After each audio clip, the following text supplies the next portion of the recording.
Hello everyone. Today I am sharing my reflection on story listening and trying from the ABC Indigenous video titled Marambida Bila, this place featuring Wiradjuri elder Mark Sadler.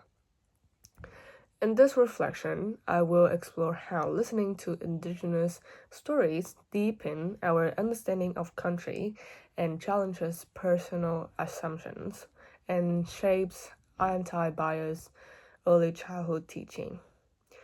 By grounding this analysis in Carolina Rinaldi Pedagogy of Listening, Rinaldi 2011, and the First Nations practice of that theory, I reflect on how educators can move from passive listening to genuine reconciliation in practice.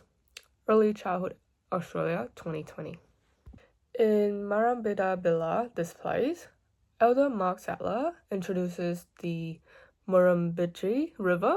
He explains that the Wiradjuri language Bila means river and Marambida means big water. He emphasizes that the river is not just a body of the water, it is a traditional walkway, a mother, and a vital lifeline. Sadler strongly connects the common misconception that the Aboriginal people were nomadic wanderers. Instead, movement across high and low ground was a structured response to rainfall and temperature.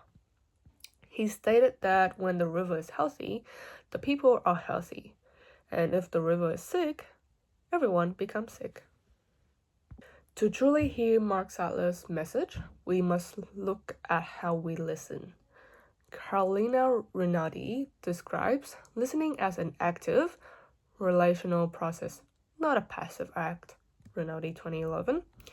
In early childhood education, Rinaldi's pedagogy of listening asks us to listen with all our senses, welcoming difference and giving values to the speaker's perspective. Rinaldi 2011. This connects deeply to that theory, the Aboriginal practice of deep, quiet listening and silent awareness described by Miriam Rose, Ungermer, Bauman, 2002. That theory invites us to slow down, listen without judgment, and reflects deeply that on what country teaches us.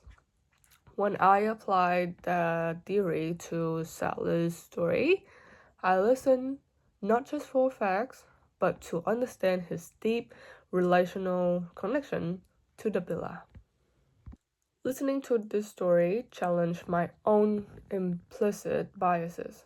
Before watching this video, I realized I held an unconscious assumption of the First Nation connections to the land were largely historical. Something belongs strictly to the past.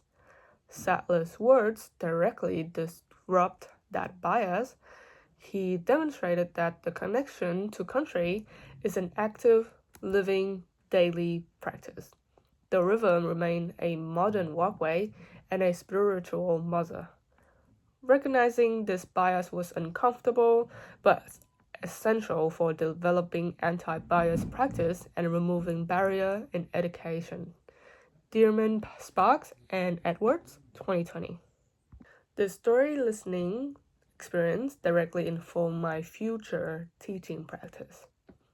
Early childhood Australia highlights that embedding reconciliation requires early childhood educators to embed First Nations perspective genuinely beyond tokenistic activities. By Early Childhood Australia 2021. In classroom, I will foster the environment built on that theory and Rinaldi pedagogy of listening, Rinaldi 2011, and Unganmer Bauman 2002. Instead of teaching children about Indigenous culture as a static history, I will teach children to listen deeply to the local First Nation voices, respect local waterways, and understand our shared responsibilities to care for the country together. Thank you for listening.